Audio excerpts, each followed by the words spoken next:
Cordial saludo, estimados amigos. Continuaremos con la presentación anterior con respecto a la pregunta que los discípulos le hicieron al Señor Jesús. ¿Qué señales habría de su venida y del fin del mundo? La primera respuesta del Señor Jesús en el libro de Mateo, capítulo 24, versículo 4, es: mirad que nadie os engañe.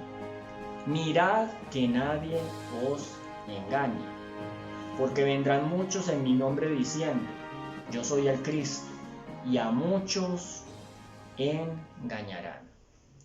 En la parte anterior mencionamos cuáles eran las características de esos falsos cristos que aparecerían. Sabemos que eran profetas, falsos maestros, hombres libertinos, avaros, amantes del dinero, que utilizarían palabras elegantes para atraer un público elegante, para poder hacer mercadería con ellos. También comprendemos que ellos introducirían herejías encubiertas dentro de la iglesia.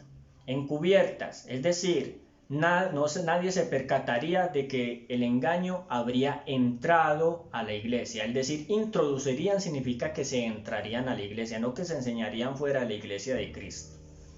Es muy importante comprender esto. Pero Jesús dice en el libro de Mateo capítulo 24, en el versículo que acabamos de estudiar, que estos hombres aparecerían en su nombre, utilizarían el nombre de Jesús. Es decir, algunos aparecerían como falsos cristos. Entonces es importante que comprendamos también a qué se refiere esto. Segunda de Tesalonicenses capítulo 2, versículo 1 al 3, hablando de estas cosas, el apóstol Pablo declara a la iglesia. Versículo 1: con respecto a la venida de nuestro Señor Jesucristo y nuestra reunión con Él, os rogamos, hermanos, que no os dejéis mover fácilmente de vuestro modo de pensar, ni por palabra, ni por carta, como si fuera nuestra, en el sentido de que el día del Señor está cerca. Nadie os engañe. Pablo les está diciendo que la venida del Señor no era para sus días. O sea, hablando de los primeros cristianos.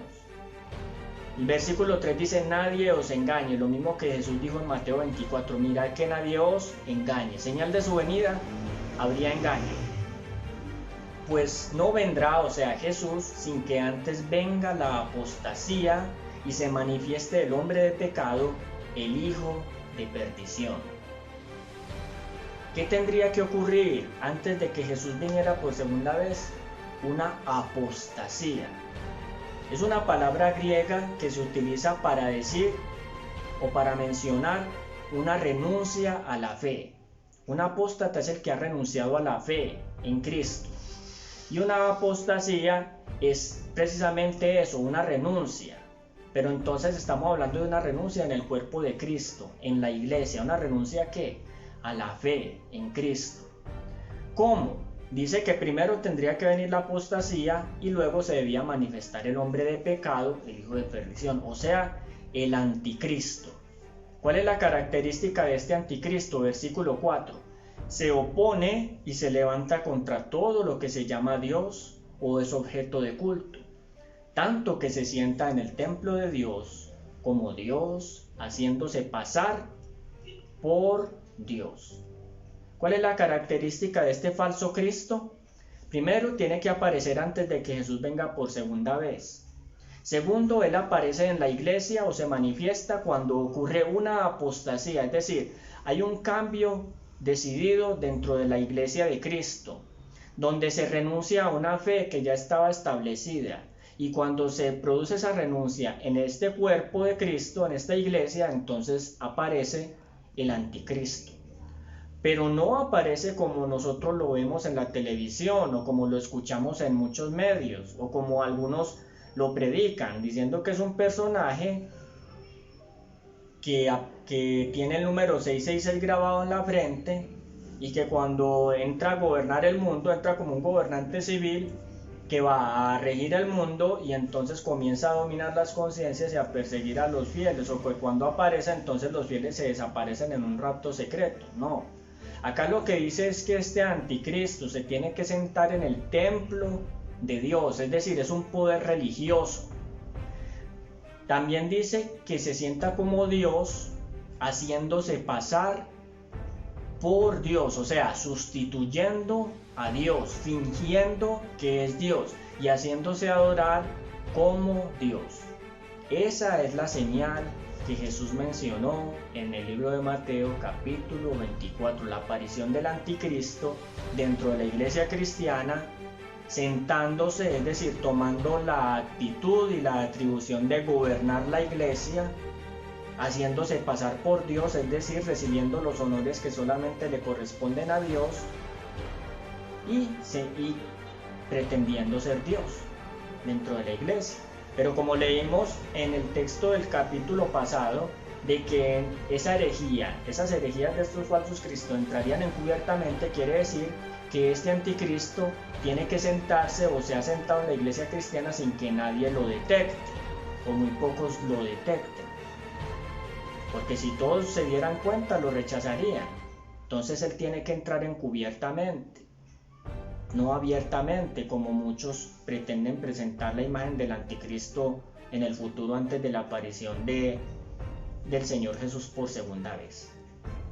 Entonces, hasta acá concluimos que el falso Cristo, que viene en el nombre de Cristo, es un personaje que entra a gobernar la iglesia cristiana después de que hay una apostasía, una renuncia a la fe, una entrega de los principios que nos hacen cristianos y los mezcla con el error y luego los presenta como si fueran verdad, y muchos son engañados, o sea, muchos aceptan que esto es así, y entonces el anticristo entra a sentarse en la iglesia a gobernar la iglesia de Cristo. Hasta acá vamos a tomar esta parte y luego en la próxima edición miraremos qué significan estas cosas, el acto de sentarse del anticristo, qué es el templo de Dios al que se refiere el texto de Segunda de Tesalonicenses, y quiénes son los engañados por este anticristo como señal antes del fin del tiempo. ¿Estamos preparados para resistir el engaño? ¿Estamos preparados para declarar la verdad cuando la palabra de Dios lo presenta, aunque los hombres finjan que pertenecen o que vienen en el nombre de Cristo, al punto de engañar si es posible a uno de los escogidos? Te invito a que aceptes el desafío de ir a la palabra de Dios por tu propia cuenta y comparar estas cosas y decidir qué es lo correcto según lo que la palabra de Dios nos declara. Tú eliges. Dios te bendiga, un abrazo, comparte, suscríbete, dale un like o un dislike y aporta en los comentarios. Muchas gracias y Dios te bendiga.